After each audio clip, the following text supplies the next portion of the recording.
अस्सलाम वालेकुम जी। आज का लेक्चर हमारे पास डिडक्शन है किसकी जनाब, first Kepler law of planetary motion की। लास्ट लेक्चर में हमने सिर्फ तीन और लॉज की स्टेटमेंट्स को समझा था और इसकी थोड़ी हिस्ट्री देखी थी। तो जनाब आज हम इसको ड्राइव करेंगे कि फर्स्ट केपलर लॉ कैसे ड्राइव किया जा सकता है। यही हमारा टॉपिक है कि deduction of first Kepler law of planetary motion. तो इसमें जो सबसे बुनियादी चीज है वो हमने समझनी है कि जैसे ग्रेविटेशनल फोर्स है, जैसे कूलम फोर्स है बिटवीन द टू पार्टिकल, ये सेंट्रल फोर्स की सबसे बुनियादी और अहम मिसालें हैं। ठीक है, आप फार्मूला इन सबका जानते हैं, आपने न्यूटोनियन में पढ़ा हुआ है, F R is equal to minus G M one M two over R square. Coulomb law वाली फोर्स है minus one over four pi epsilon naught Q one Q two over R square. अब अगर आप गौर करो तो आपके पास G constant, M1 constant, M2 constant, इधर 1 over 4 pi epsilon naught constant, Q1 constant, Q2 constant. तो क्या मैं इस सारे कांस्टेंट को कैपिटल K से मेंशन ना कर दूं? ठीक है, और इनवर्स स्क्वायर लॉ फॉलो हो रहा है, यानी आपकी फोर्स इनवर्स स्क्वायर को फॉलो कर रही है। ठीक है, अब आप इस चीज को अगर हम कहें कि V पोटेंशियल है तो हम पोटेंशियल ग्रेडियंट का टूल भी जानते हैं कि भाई जो फोर्स पोजीशन पे डिपेंड करती है वो minus partial V over partial R, और यहां से आप जानते हैं एफ आर की वैल्यू इसके बराबर लिखी जा सकती है। यहीं से आप सिर्फ V समझना हो तो आप लिख सकते हो V is equal to minus K by R. समझ गए बात? तो यहाँ ये चीज आगे चल के हमने इस्तेमाल भी करनी है। तो जनाब अब आप लास्ट लेक्चर में जैसे हमने देखा है u बराबर है किसके, 1 ओवर आर के। जब हमने इक्वेशन ऑफ ऑर्बिट बनाई थी, डिफरेंशियल इक्वेशन ऑफ ऑर्बिट, तो ये हमने वहां पे एक चेंज लाए थे कि u की जगह 1 ओवर आर लगा रहे थे। तो जैसे यहाँ पे r है तो उसकी जगह 1 ओवर u आ जाएगा, यहाँ पे r स्क्वायर है, 1 ओवर r स्क्वायर है तो वो u स्क्वायर के तौर पे आ जाएगा। तो f 1 ओवर u बराबर आ गया किसके, माइनस के u स्क्वायर के। तो ये मैंने आपके पास सेंट्रल फोर्स के कंसेप्ट से निकाला। अब आप जो डिफरेंशियल इक्वेशन ऑफ ऑर्बिट पढ़ी आपने, वो ये मैंने लिखी कि हमने लास्ट टाइम, इसका आई बटन में लिंक दे दूंगा, कैसे ड्राइव की थी। तो L square you square over mu, mu यहाँ पे रिड्यूस मास है, एल यहाँ पे एंगुलर मोमेंटम है, D square you over D theta square plus you, और ये सारी चीज बराबर है minus f one over you के, या जिसे माइनस एफ आर कहा जा सकता है। अभी अभी आपने पढ़ा है यहाँ पे कि आपके पास minus f one over u अगर हो तो ये नेगेटिव इधर ले जाना, तो ये के यू स्क्वायर के बराबर आ सकता है। तो ये दोनों बातें लेके मैं इधर आ गया। आप देखो कि इस जगह पे लेफ्ट साइड तो वही रही, राइट साइड पे जो minus f one over you था उसकी जगह क्या लिख दिया, के यू स्क्वायर। ये देख सकते हैं आप, समझ गए। और इधर जो मल्टीपल हो रहा था उसे शिफ्ट कर दिया दूसरी जानिब, यानी लेफ्ट से मूव कर दिया राइट की जानिब, तो जाहिर है वो उलट जाएगा, ऊपर म्यू स्क्वायर आ जाएगा, नीचे एल स्क्वायर यू स्क्वायर आ जाएगा, ये यू स्क्वायर से कट जाएगा। अब ये सारी रकम पॉजिटिव की है, दूसरी तरफ जाएगी तो मनफी में आ जाएगी। अब जिस चीज को मैंने हाईलाइट किया है u माइनस यू के ओवर एल स्क्वायर, इस सारे को मैं x के बराबर ले लेता हूं, लेट्स। ठीक है, तो यहां से अगर आप x को थीटा के लिहाज से डिफरेंशियल करते हो दो दफा, तो D square X over D theta square plus X equal to zero, क्योंकि आप समझ रहे हो कि u की जगह आपने सारे को जब आप डिफरेंशियल करोगे इसमें, तो आप D square X over D theta square का वो जवाब आ जाएगा, x इस सारे की जगह रिप्लेस हो जाएगा। तो ये इक्वेशन इस इक्वेशन 2 की शक्ल ले चुकी है अगर आप x को इसके बराबर सपोज करते हो। थीटा के लिए ऐसे डिफरेंशियल करो ना तो ये तो वैसे ही जीरो हो जाएगा, सेकंड ऑर्डर वैसे ही बन जाएगा, एक दफा इसका डिफरेंशियल फिर इसका फिर इसका फिर इसका, तो इस तरह वैल्यू आपने रिप्लेस की है। ठीक है, सादा सा कंसेप्ट है। तो अब आप इस शक्ल, इस इक्वेशन 1 को इस रूप में ले चुके हो। अगर आपको याद हो तो ये आपने पढ़ी हुई है बहुत सारी जगहों पे, जैसे सिंपल हार्मोनिक मोशन में भी पढ़ी हुई है ये इक्वेशन ऐसी। तो आपको याद है इसका सोल्यूशन हम लिखते हैं x is equal to a cos of theta minus theta prime. अब यहाँ पे जो a और थीटा है वो कांस्टेंट ऑफ इंटीग्रेशन है।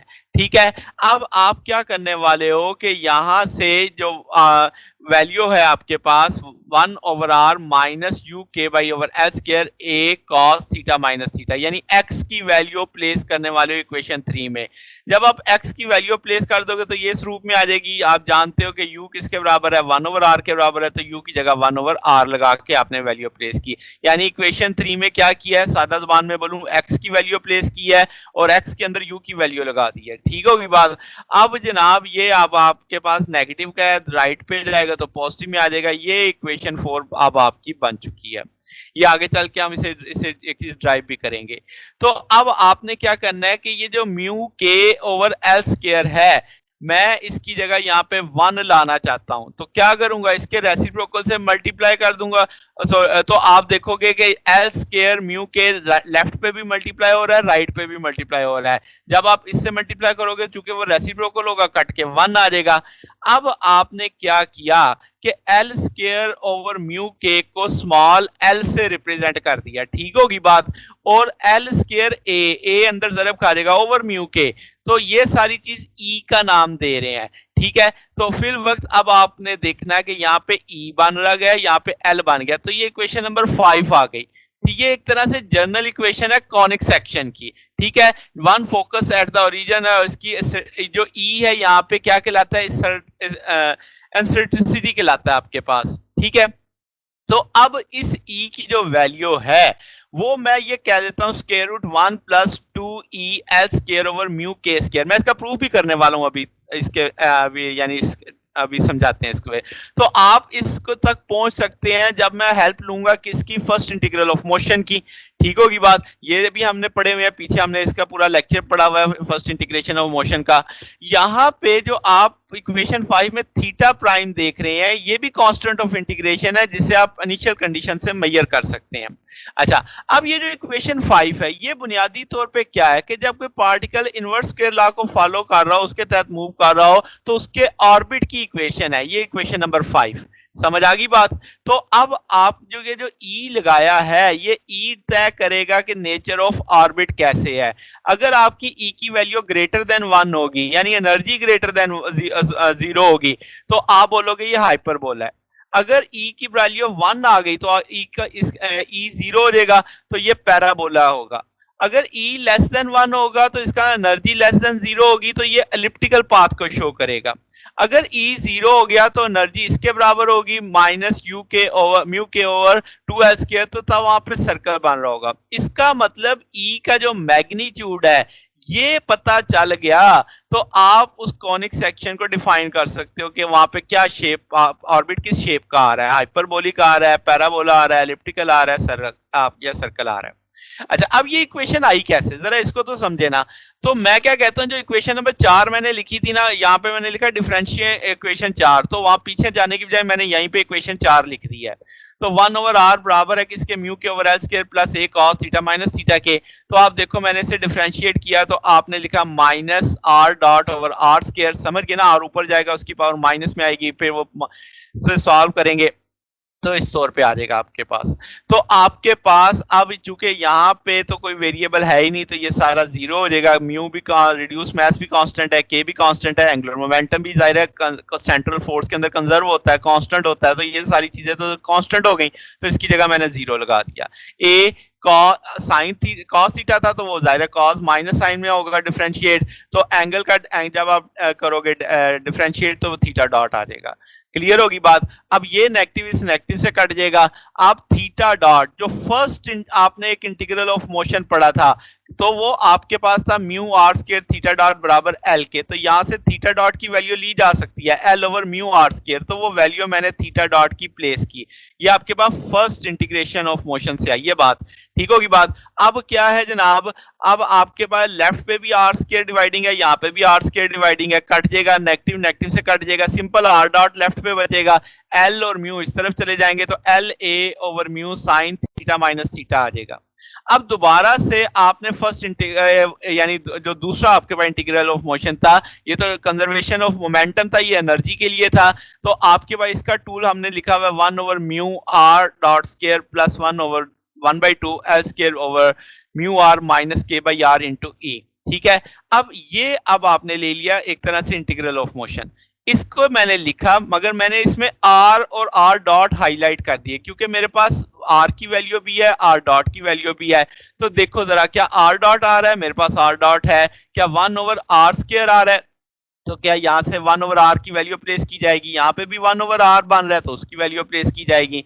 तो इसी तरीके से r डॉट की वैल्यू लगा दी, 1/r स्क्वायर की वैल्यू लगा दी और 1/r की वैल्यू लगा दी। अब सिंपल सा कंसेप्ट है जनाब कि आपके पास यहाँ पे साइन थीटा माइनस थीटा है, जब आप स्क्वायर करोगे तो sine square theta minus theta हो जाएगा, इसका स्क्वायर ओपन करोगे तो ये cos square theta minus theta हो जाएगा। तो जब आप इसे सॉल्व आउट करने वाले हो तो आप देखोगे ये आपके पास कट जाएगी वैल्यूज आपस में, तो आपके पास रिमेनिंग फैक्टर बचेगा माइनस एम के स्केयर ओवर 2l स्केयर इन दोनों में से। तो यहां से आपके पास जाहिर है वो चीजें एडजस्ट हो जाएंगी, ए स्केयर एल स्केयर स्केयर लेने के बाद ओवर 2 म्यू। अब ये जो चीज आई आपके पास ये नेगेटिव की, इसको राइट पे मूव करो तो ये पॉजिटिव में आ जाएगी। यहां से मुझे ए की वैल्यू सिर्फ चाहिए, तो वो ए की वैल्यू आप एडजस्ट कर सकते हैं इस तरीके से कि mu K over L square square root 1 plus 2l square E over mu K. अब आपने जो ई का असल फार्मूला पढ़ा था शुरू में, यहाँ पे ये जो इक्वेशन नंबर 4 में से बनाया था, तो वो ये था एल स्केयर ए ओवर म्यू के।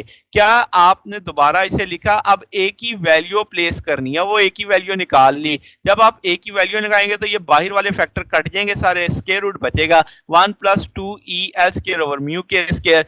ये जो अब आपके पास इक्वेशन आई, इसमें जो आपके पास जो टोटल एनर्जी है वो मुझे अब आपके पास नेचर ऑफ द ऑर्बिट बताएगी। ठीक होगी बात, जैसे हमने पीछे टेबल में भी देखा है। अगर ये टोटल एनर्जी लेस देन 0 हुई या नेगेटिव हुई तो आपका जो पाथ है ऑर्बिट है वो एलिप्टिकल होगा।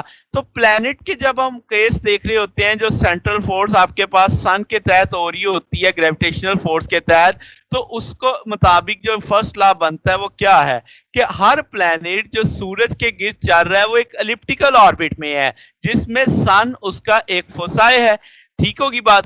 इस सारी कंसिडरेशन में हम उसके इर्द गिर्द दूसरे प्लैनेट्स की मौजूदगी नहीं देख रहे, यानी दूसरे प्लैनेट्स की भी तो ग्रेविटी होगी ना, दूसरा प्लैनेट्स भी तो एक सेंट्रल फोर्स एक्सर्ट कर सकते हैं ना, तो हम उनको कंसीडर नहीं कर रहे। तो ये जनाब इस तरीके से आपने जो केपलर का फर्स्ट लॉ है उसे प्रूव किया। प्रूफ तो खैर हमने पहले कर लिया था, उसमें जो ई की वैल्यू लगाई थी हमने वहां पे डायरेक्ट लगा दी थी, उसको मैंने अब आके प्रूव किया है यहाँ पे। तो ये हमारा आज का टॉपिक था। अगर आपको इसमें कोई बात पूछनी हो, कोई डाउट हो तो नीचे कमेंट्स में पूछ सकते हैं। वीडियो अच्छी लगी हो तो वीडियो को लाइक कीजिएगा, दोस्तों के साथ शेयर कीजिएगा, चैनल को भी सब्सक्राइब कर दीजिएगा। अब तक के लिए इतना ही, बाकी इंशाल्लाह फिर नेक्स्ट देखेंगे। ओके, अल्लाह हाफिज।